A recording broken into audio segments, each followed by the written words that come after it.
The week of July the 31st through to August the 6th promises to be prosperous, fortunate, especially in the choices and actions that we take, but also maybe healing, especially around primary business or committed love relationships. And if you have something you need to devote yourself to become more physically well, that's in the stars for you this week ahead as well. So let's talk about how the sky unfolds bit by bit. I'll be showing you the chart as well. But before we get started, if you're new to my channel, my name is Lori Lothian. I use Hellenistic style astrology, traditional astrology with whole sign houses, and I'm using the Western tropical zodiac. That said, I do throw in the outer planets, the asteroids, and of course I always, when needed, use those fixed stars. If you're new to my channel as well, during the month of August, there's lots of things you can find out about me in my description box, but I'll be opening the shopping cart for my Sky Reader course in September. There's a wait list, so you get early bird discounts and access to that course starting mid-September. Be your own astrologer, time your best life. My Cosmic Moonshine newsletter special is eeks all over. Sorry you missed it. And I just love the Aura app. I'm a brand ambassador. I'm sharing with you guys a lot about it in the month of August. Just check it out. No hard sell is something I love for sound baths, meditations, hypnosis, live on-demand coaching calls and group settings, and a bunch more. Amazing app. It's really fun, and you cater the content to what you need and want. And the people that are on the app, it's like a smorgasbord, guys. A Spotify for the soul, really. People are on the app around the world. You can even set it for the accent in English you wish to hear, like an English accent, an Aussie accent, an American accent. They don't have a Canadian accent. I am Canadian, which is kind of funny. So people from around the world are providing these amazing platform services to you, including live and pre-recorded. Okay, let's get going. Oh, the affiliate link is in the description box below. You get 25% off after a 7-day free trial if you choose to stick with it using my code. All right, so let's talk about this week. Number one. First of all, I am recording this the day before July the 30th, so news hasn't been breaking yet, but there may be some big news stories coming up in the first 3 days of this week, and that's an interesting time. We're going to have a big, gorgeous, luscious, moon, an Aquarius full moon happening in our sky, and that full moon is sitting on August 1st, co-joined with the asteroid or the dwarf body Cheriklo, which has to do with miracles, unconditional love, forgiveness, healing, grace, as well as Hygeia right nearby, also to do with healing, especially when it comes to preventative healing, but also healing regarding medical issues. And also Hygeia looks like the symbol for medicine, so like in the modern day world. Now, I mentioned this in my newsletter to my newsletter followers. I'll bring it up for you guys here. And that is that the asteroid Cheriklo, beautiful, gorgeous story, wife of Chiron, is also going to be with that moon squaring Jupiter and also squaring the asteroid Wuhan in the sky at the time of the lunation. Now, the full moon is always taking place like connecting to new moon energy. And there was a new moon back in the third week of January 2023. And you could say, and the month that followed, January of 23's new moon in Aquarius, we the people, what kind of thing occurred in the news cycle that has to do with the word Wuhan? And of course, Hygeia, medical interventions, whatever else, medical procedures, medicine in general. And that was that there was the U.S. Department of Energy concluding that the intelligence reports that they had their hands on suggested COVID was most likely a lab leak. That seems like a long way off, doesn't it? January, February this year, because now, of course, it's like testimony and disclosures and revelations after revelations, like the first 3 people to get sick or something. The first 2 were lab scientists in the actual Wuhan lab. More and more, this seems to be the case. Point is that this is a full moon bringing this story to completion, but also maybe with a bang. Expect more information or news, maybe a bit of shocking information even though it's already shocking because of Uranus, Jupiter co-present in Taurus, around things to do with COVID, China, Wuhan, and lab leaks. Now, technically, I didn't say this in my newsletter, but Wuhan just means China in our modern day, and it's also a military conquest asteroid to do with a emperor being dethroned in China in ancient history. And I'll say one more thing about it. Who knows? This could be a big news story also breaking about China in general, the Taiwan thing, or conflict with China and any country in the world. We shall see. China news stories could break out somehow in the 2 weeks that follow the Tuesday or August 1st full moon in Aquarius. Now we're going to talk about your sign too, and all the individuals. This is an all signs video. We'll get to that at the end when I want to talk about this lovely mini grand trine that can bring some kind of profound healing to your life. And that's happening on the 6th. So stay tuned for that. Generally speaking, though, as I continue with this week ahead, then we begin the week with the moon in the sign of Capricorn, and that is going to put the moon into contact on July the 31st, which is Monday, with the nodes of fate, the square to the nodes of fate. This is something we've been feeling now. It's kind of new because the nodes of fate moving into Libra and Aries only happen in July, but we're going to get over the next 18 months this kind of lunation energy really every single time the moon is in Capricorn, which is once a month. So we got to get used to the feeling of what our emotions, our body, our sense of destined, fated events in our lives coming into a hyper destiny in the Aries Libra axis of each of our skies. For example, if you're an Aries rising, it would be the sky house area of you and significant other person, right? That's the axis, with Capricorn being that career point. So this is where you need to know your astrology, but expect maybe by late in the day on Monday, a potential feeling for all of us of just a bit of gritty tension and our emotions being quite contained on that day, because Capricorn moon is a very emotionally stoic and very conservative moon. We move into the rest of the week. As I mentioned, there's this glorious supermoon, full moon in Aquarius at 9 degrees, hooked up to asteroid Cheriklo. Grace, healing, magic, and miracles, a really good feeling, and it can unfold over the month that follows you, these feelings of goodness in your Aquarius part of your sky. What a beautiful moon for the Aquarius rising folks, sun and moon, but especially rising. They're really going to get a glow up. So will all the signs that are the Gemini and the Libra. You guys are the air signs. You'll also get like a afterglow flow from this lunation on Tuesday, but also think about this as unfolding over at least a couple of weeks. There's something lovely coming in the sky. I've done a whole video on the Mars trine energy, all right, that is coming through Mars's entrance into Virgo, where he has been only, recently just popped in there this last week. And not Mars has been there since July 10th, and Mercury just joined him this week. I apologize, but Mars is coming in with Mercury in dignity in his exaltation in Virgo, governing Mars. Then Mars is going to form a trine or a flow relationship, okay, that's very positive. And he's going to do that to water-bound Saturn in Pisces, where Pisces Saturn energy has been with us now only since March. And this is something that we only get once every 29 years or so. So we haven't really quite felt what it's like for having Mars and Virgo trining Saturn, but it's really like lucky action, fortunate decisions, bold, decisive, ability to command some directionality in our lives in an opportune or positive, expansive way. And to go more into that for your sign, please check out the video I just released a couple of days ago, where I do the all signs breakdown. It is kind of important because you have to think, oh yeah, well, I haven't felt this well since 29 years ago, and I go back into other dates in the past to look back at to see how it might feel this time. And I also talk about how it might be different.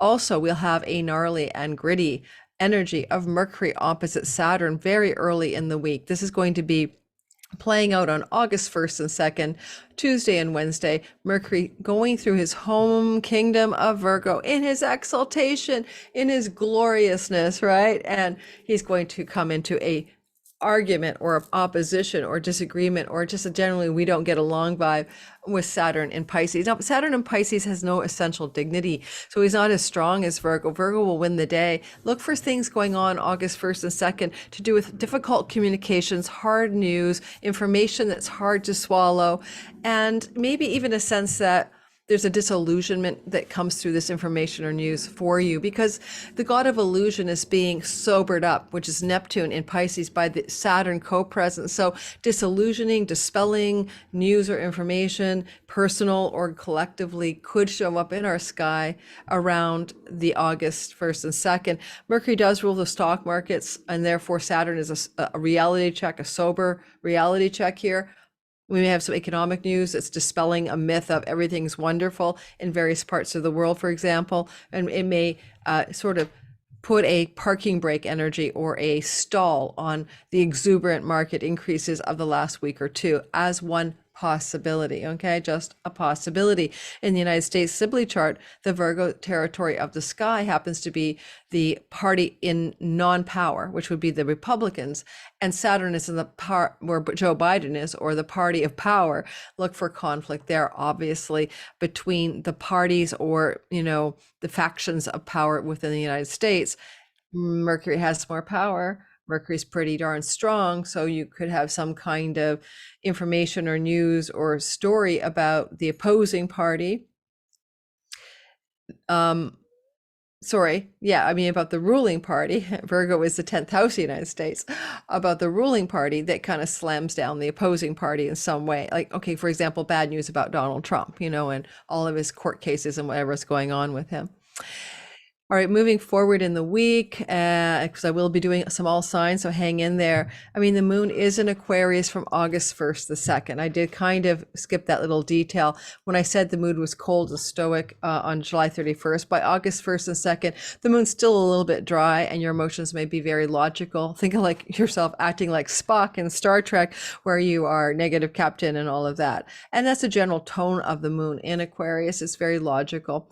The moon is there for 2 days. And as it moves through the sign of Aquarius, the moon will also be in a kind of a nice empty sky. There are no current planets moving through Aquarius. So the moon has kind of free reign as she is traveling through this part of the celestial real estate.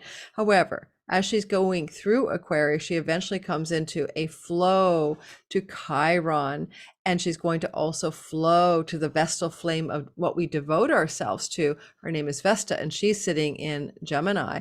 And this is going to form a mini grand trine in our sky that is quite positive.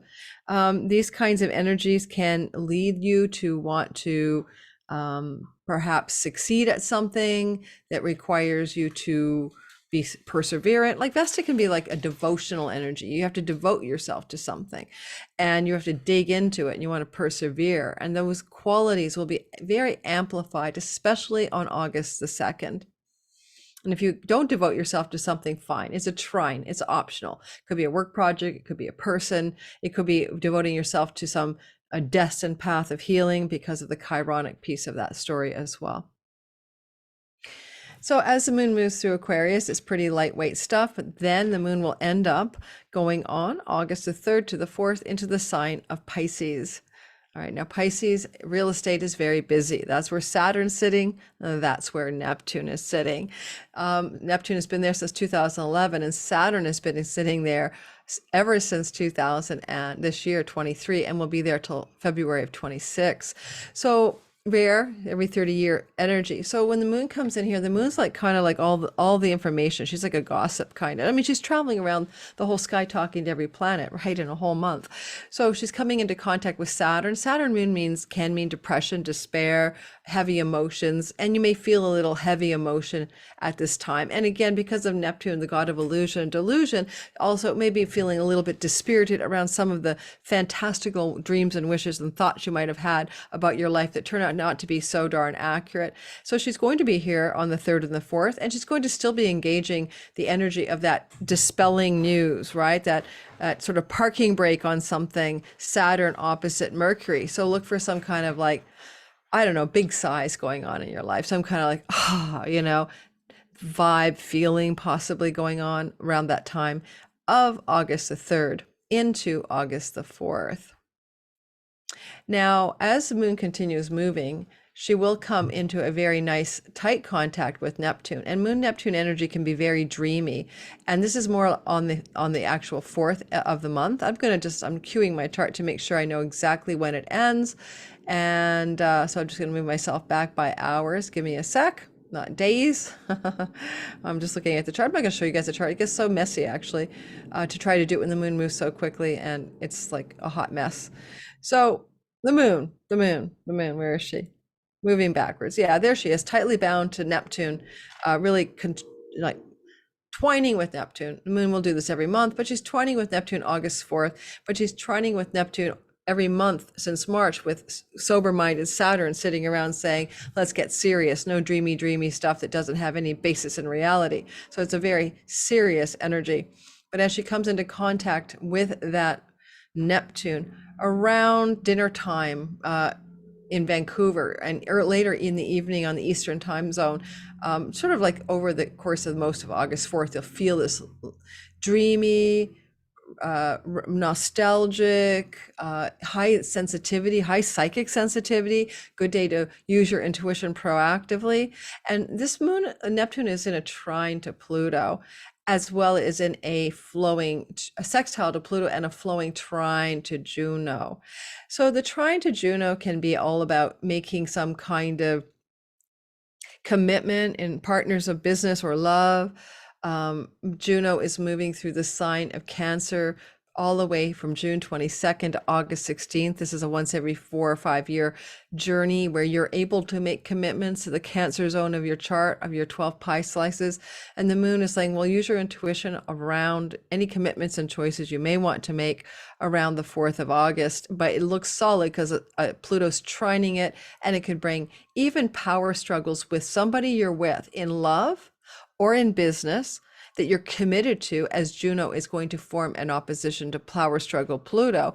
And this intuitive, dreamy lunar moon with a little realism can resolve those kinds of disputes or control and power problems in those kinds of relationships, love and business commitment. One on August the 4th.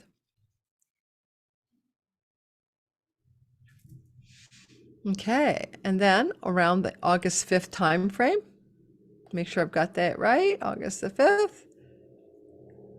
Yeah, so on August the 5th and the 6th, the moon will move into Aries, where she's got a lot of feisty fire. She wants to pioneer. She wants to be courageous, independent, and bold, as we all do when we encounter the energy, therefore, of the fire of Aries, the warrior energy of Aries.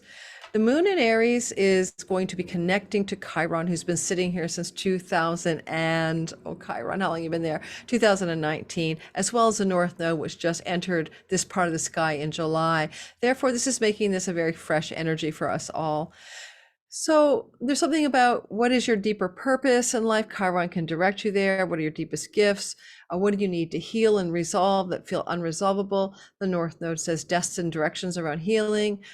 You might meet a guide or a mentor who is a female, or if you need one, you might come into that contact with one sometime around August the 5th, the day where this Moon Chiron conjunction occurs most precisely.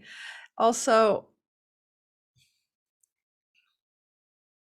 if you go back to July the 6th, right, you did see, I want to talk about the thing I just covered with Juno. Back in July 6th, there was a trine from the moon to Juno, same thing I just talked about earlier, but it didn't have that Neptune sextile Pluto beautiful intensity because it was at an earlier degree. So if you had any kind of kerfuffles in a love relationship around July the 6th, it's committed, or a business partnership, it looks very resolving out around August the 4th. I meant to say that. Nurturing, dreaming, loving commitments, power struggles, diffuse, that kind of thing. Anything else I say about the Chiron bit? As the moon comes into contact with Chiron and the North Node on August the 5th, the moon also will trine Venus retrograding with the sun co-present in the sign of Leo. So we're looking at some real kind of healing of money and love stories for each of us as a possibility that could really come into prominence for us all around August the 5th. And it looked to the Leo zone of your chart, to understand where Venus is going. I can't do everybody's sign for every little detail, but keep that in mind that, if Venus is traveling through a money house, it may be a money story. And those money houses are typically 2, 5, 8, and 11 in your whole sign house chart. And if Venus is traveling through a relationship house, such as the 7th house or the 5th house or the 7th house, 5th house or 11th house, for example, those are going to also perhaps indicate love healings rather than money healings in general. And we move to the end of the month, which is where I'm going to focus the all signs. So now I'll share the screen with you, just so you know what the heck I'm looking at. And this is my new weekly forecast format that I'm putting out every Monday. If you like it, hit that like button and subscribe, and hit the bell for notifications because it's brand new. I'm not sure I'm going to keep doing it. It has to be worth my time. And I find that if people put out except for Cam White, bless his soul. He does really good with his weekly updates in, going through everything in general. But I find if you don't look at the sign, your rising sign or sun or moon, and you're just trying to take it in, it's not very specific, you know what I mean, to who you are. And I don't know really how you could use it that effectively. So that's why I'm ending all of my videos with the all signs portion. So this is what we're going to talk about now. I don't think astrology works that well by making sort of general statements as if every rising sign or sun sign or moon sign will feel that the same way. So here what you have. You have this image of the sky, and I'm just showing you that I'm still on August the 5th because I was looking at it while I was talking to you guys. And that's Juno. She looks like a flower. And there's the moon squaring her. But don't forget, we were talking about that flowy trine with Saturn, Neptune, sextile Pluto, and that felt really positive. Moving forward, though, to the next day, we're going into now this particular sky. This is August the 6th. Now, you may note that on August the 6th, around 8 p.m. Pacific time, so late in the evening, right? Really late in the evening, we're going to see the square in the sky, a grand cross forming. Now, if you have a relationship in love or business that could be on the rocks, make or break, even with all that Neptune glow up, this is a kind of last check in one way or the other if this is going to hold. The moon is squaring Juno at 25 degrees of Cancer, opposite Pluto. Again, those power struggles that could be occurring in significant love and business partnerships, commitments and vows, a place where you persist to commit. And the moon with the north node Chiron is asking for healing. The south node is always about surrender, release, and let go. Every sign will experience this differently. Juno, the goddess of commitment for an Aquarius rising, is in the workhouse. You may want to quit a friggin' job. You may want to quit a health protocol that's not working for you. It's going to be different for everyone. So you have to know what your house system is. If you're a Capricorn rising, of course, this is going to be make or break at Cancer. Now, I was going to do this endpoint on this more positive note, but I'm liking this now a lot, that I might go into this aspect and talk about it, because it's not that I like it. I'm not looking for August 6th to feel this gnarly, okay? But it does have this quality about it. So let's talk about it and let's focus on that, because the moon in Aries is full of fire. She is hot and she is bothered and she is feisty and she is prone to fight back. Right. And yet Chiron says, can we heal it? Or is there a wound here? Is there emotion amplified by this north node? Have you lost your head? Aries rules the head. Don't lose your head, all of us, in this Juno square. We're going to talk about this as a proactive preventative measure. All righty, let's get going. I will not start with Aquarius, okay? I'm going to move the sky. People last time said, hey, I don't see the kite in the sky, because the moon moves too quickly. And this formation that looks like a grand cross will only be here, for a while. Let's say anytime between late day on the 6th till bedtime for most of us, depends on where you live. Alrighty, so keep in mind, you can see the square forming up as a nice tight square around 8 p.m. Pacific time, 11 at night before bed. Eastern Daily. In England, this is earlier on in the middle of the night, so you have to know where you're living, but it's a general vibe that you're going to feel this gritty tension without looking at the exact time. Okay, so I'm going to move back to the Aries to start with them. Alrighty, and that way we will be following zodiacal order. Helps if I move to Aries in the right direction, doesn't it? Okay, so there's a square. It's gritty, make or break tension in the sky for Aries sun, moon, and rising sign. This Aries tension for you is pointing you in the direction of having to resolve some kind of crisis energy, potentially where you're losing your head. You're the one that's flaring, and there's surrender, release, and let go in a house of significant business, love partnerships, also audience clients and marketplace. And you can see the square is, what are you committing to in the 4th house? What do you have a kind of vow to stick with it? And of course, Pluto is opposition from the 10th. So you could have domestic tension, or tension around property and leases, for example, or just domestic tension with somebody you're living with around August the 6th. Or somebody you're cohabitating with, or somebody in your home that you're vowed to commit to, and watch you don't lose your head over something. Proactive prescriptions for better handling of this.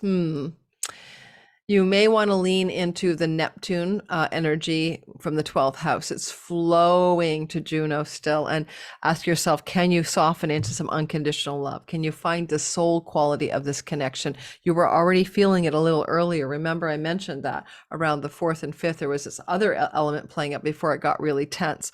Go back to that feeling. How can you feel the love again, but in a very sweet, maybe unconditional way that you could almost access more readily August 4th. These are short, guys. I'm not even going to bother time stamping. You can see on the sign Eastern Horizon, it means Taurus, right?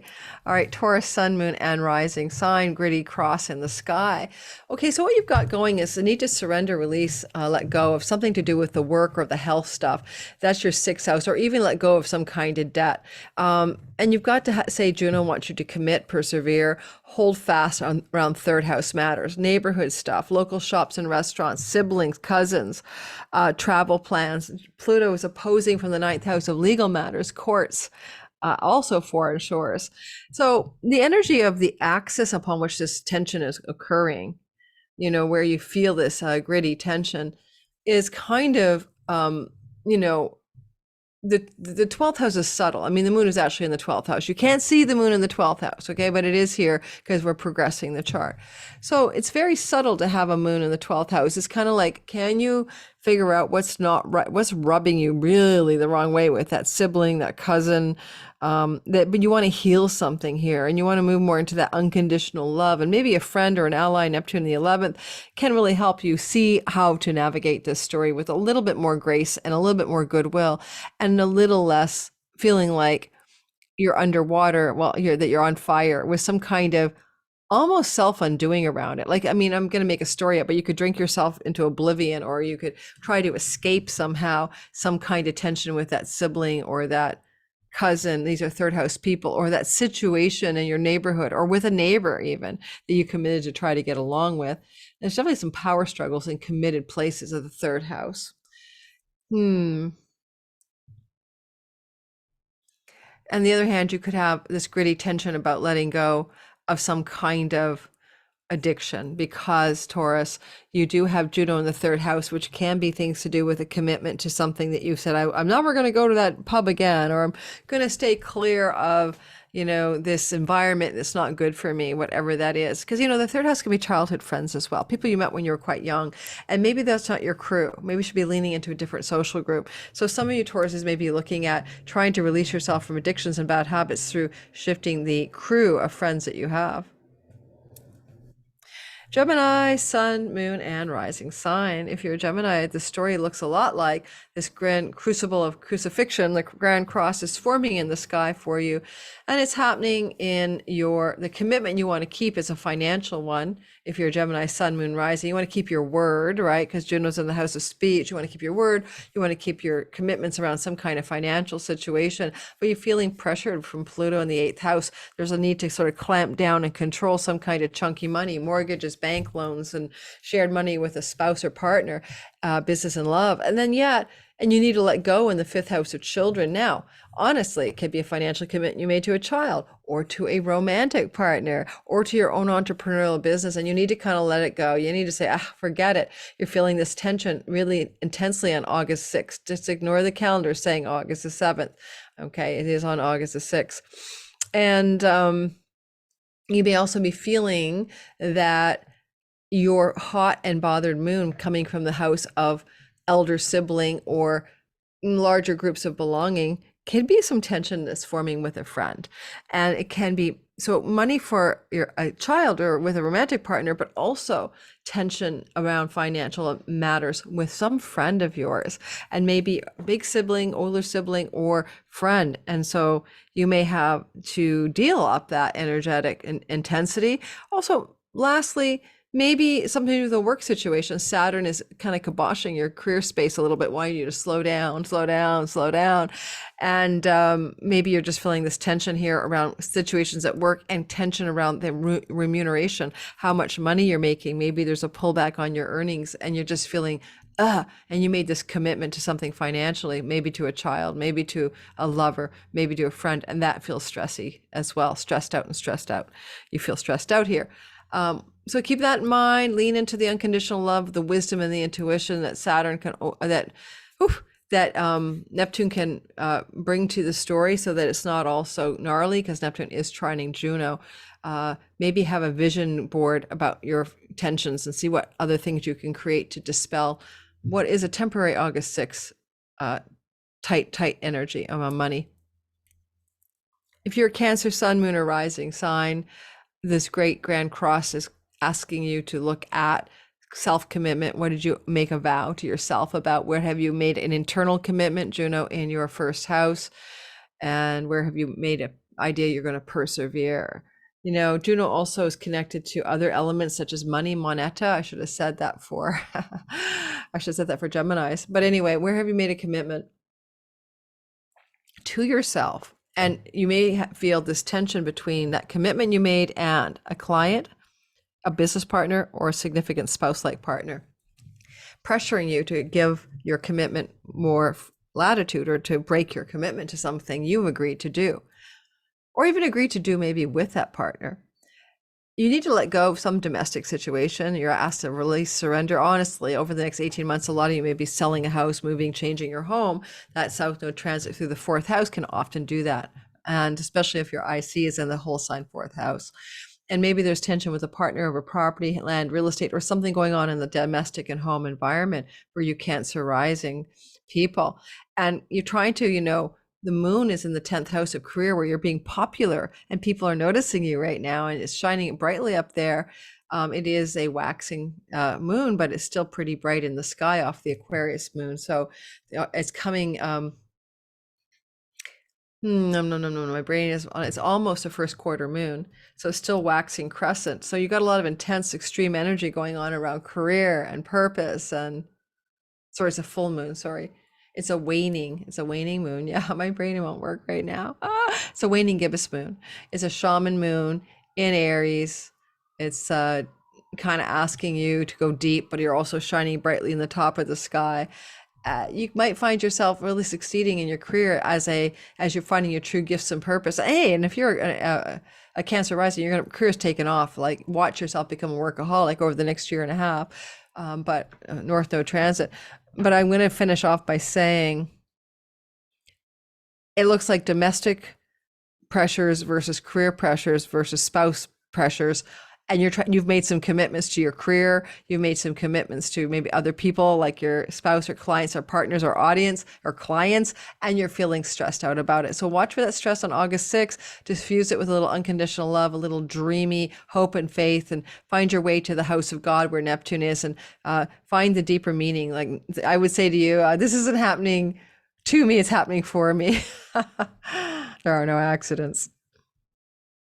So on August 6th, when we have this Grand Cross forming in the sky regarding what you've committed yourself to as a Leo, the commitment is very subtle. You got Juno making commitments in a house to do with addiction, self-undoing, and self-sabotage. What could be one of those kinds of commitments for sure.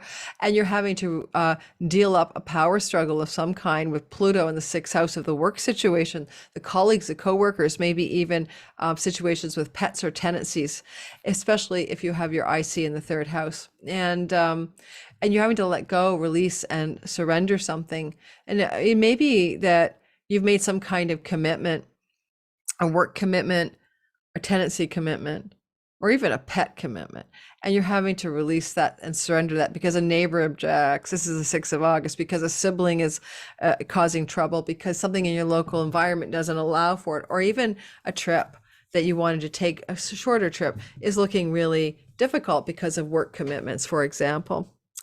I don't know. It's like this kind of stuff with the moon is very fleeting. So we're just talking about August the 6th, but look to the North Node Chiron in your 9th house around August the 6th to kind of open up some kind of, you need to want to heal some kind of faith belief. You want to heal something to do with third marriages. You may want to even open up a deeper healing of something to do with what your true faith is. And it sounds pretty heavy because, of course, the moon is just a fleeting moment. But we're talking about power struggles, about committing to something in work, for example. So I'd say for you guys, if you made a commitment to take a job or to do some work situation, and now you're rethinking it, it's not in alignment with your Dharma, or you said you take on a pet, but you're not sure, or a lease agreement, especially if your floating IC is in the 3rd house, then you may be changing your mind. And that's okay, because if you do have to break this lease, just look to the financial situation where you may have been a bit too dreamy about what you can afford, for example. Sober-minded Saturn is suggesting that you need to take a hard look at your long-term strategy around money.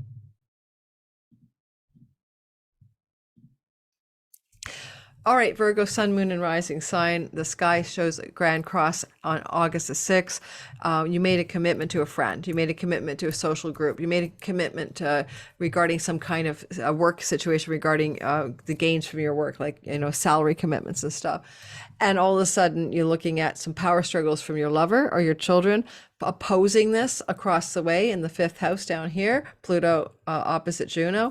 You're also looking at this tension because you made that commitment, and yet Chiron North Node in the house of your chunky money and money you share with your spouse or a business partner opposite the South Node in the 2nd house is creating some kind of, you need to let go of something. You might have to forego that earning extra job you were going to take on.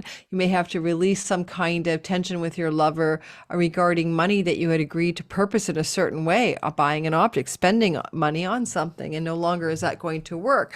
It does feel very difficult. And because Juno is in the 11th house, it also may involve an elder sibling or even a friend. They could be with whom you may be having an agreement, disagreement, need to break a commitment. But if there is a commitment, is that you're going to change your word, you're going to go against your word, release yourself from a verbal vow, or you're going to release yourself from a financial commitment with some larger group of belonging, social group or friend. You're learning to heal something about the deeper layers of your connection to power and wealth with that Pluto placement. So look for that grit around August the 6th.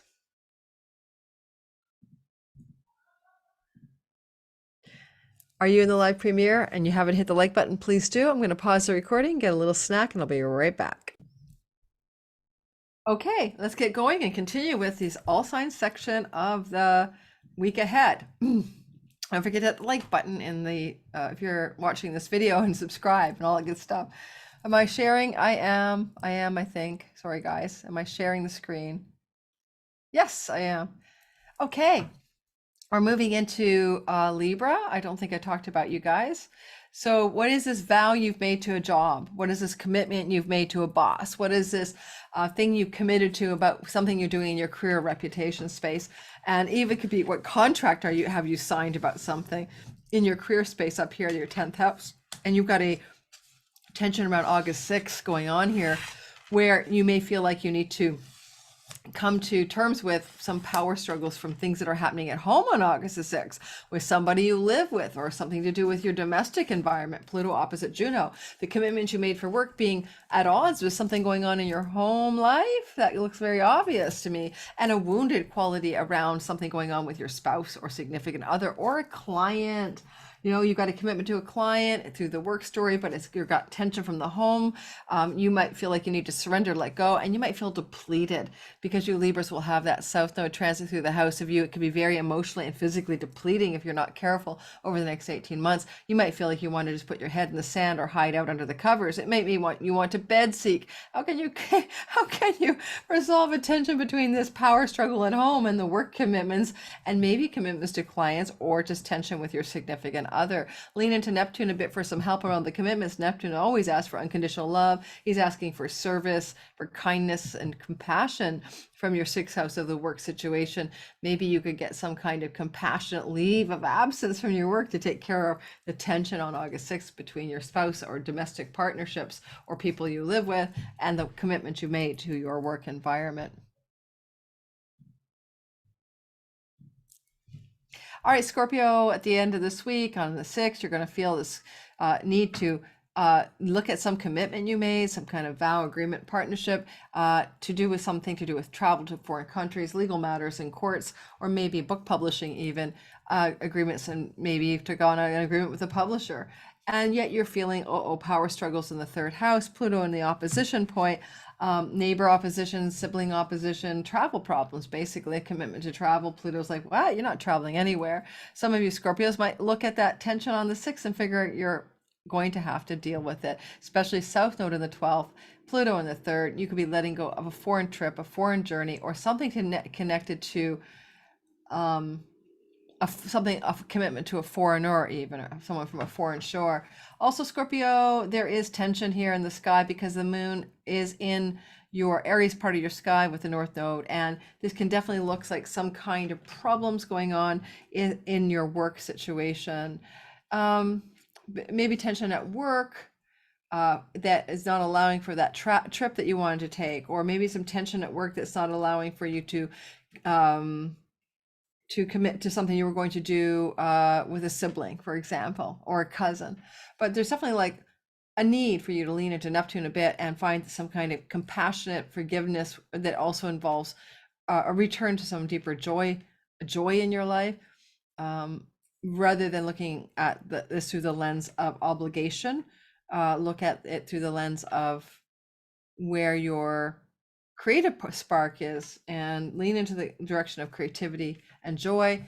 Although, yeah, it's a square. Grand squares demand we kind of make or break something in that situation. Think of a crucifixion if you must. All right, Sagittarius, what we got going on here is we have a great big grand cross temporarily forming in the sky between the nodes of fate and Juno and commitment, August the 16th. What have you committed to as a financial obligation, perhaps? Especially like it could be money you need to give a spouse, or money that you share with a spouse, money that comes through loans and mortgages and bank situations. The tension with Pluto in the earnings house could simply mean that you don't have the money for something you committed to do. If you're a Sag rising, this can feel, or commitment, some financial commitment to a marriage partner or business partner, grindy tension around August the 6th. And you may have some disappointment around some career gain that you expected, or some kind of friend or elder sibling that was maybe going to be an ally, but maybe not be showing up as such, especially with the elder sibling South Node squaring Pluto. Money crises with a friend or elder sibling, as well as a possible outcome from what I'm seeing here around the 6th of the month. You know, the moon is in your 5th house. This is a place where you find your spark of joy. This is a place where you find your true vitality. You're healing something here. It's also a house of sexuality. Technically, you can win money through the 3rd house as a general principle. And if you do win any money, you may have a lot of tension here around how to share that money with a sibling, with a partner, with a spouse, or something like that. Although I don't think winning money is the most obvious thing I'm seeing in this part of the sky. For some of you, Sagittarius, it could be true. Finally, finalizing legal matters to do with mortgages, inheritances, siblings, a sibling. You may be squaring away the last of some kind of inheritance money, as one possibility for what's happening in this kind of a sky. So August 6th, lean into Neptune, see if you can't get a little bit of compassion, forgiveness, and love. Forgive the ancestors, forgive the messages your parents gave you as a child, forgive the way you were raised, forgive your childhood environment, and lean into some kind of compassionate energy around this entire situation. All right, Capricorn, Sun, Moon, and Rising. What happens at the end of the week on the 6th is you come into a grand cross, and there's a commitment problem here. What commitment did your spouse or business partner or client make to you? Juno in the 7th house, and you are in a hot, bothered place of wanting to command, control, or power up or power over that person. Now, there can be a commitment break. Somebody you're with, a partner, or client, or whatever, had made an agreement, and now there's a disagreement because somebody's changing their mind. And you can also say the South Node of the 10th house is you're letting go of an attachment here over the next 18 months to your reputation and career. Now, reputation can be also status, like I'm married, I'm single, I'm divorced, I'm employed. Some of that is surrendering, releasing, letting go. A lot of South Node transit people can often see divorce or letting go of their career path, and that's happening for you over the next 18 months. And this might be an early canary in the coal mine feeling around the 6th of August about that kind of theme of what you need to let go of. And as the moon is in the 4th house of the private domestic life, your home, your interior life, what you do alone in the dark of the sky, you might be all fired up emotionally, trying to heal some kind of childhood wound, but also some domestic situation where power, commitments, are on the agenda. Okay, contracts legal contracts. Juno on the 7th, you made a legal contract regarding a purchase of a property, for example, or you made a legal contract regarding a rental property, I don't know, and now you're facing on August the 6th some extraordinary tension in the sky, and you may be feeling like you just want to shout to the high rooftops of your kitchen to deal it up, and your reputation is at stake even because you're being slandered by something that's really gnarly around property and land.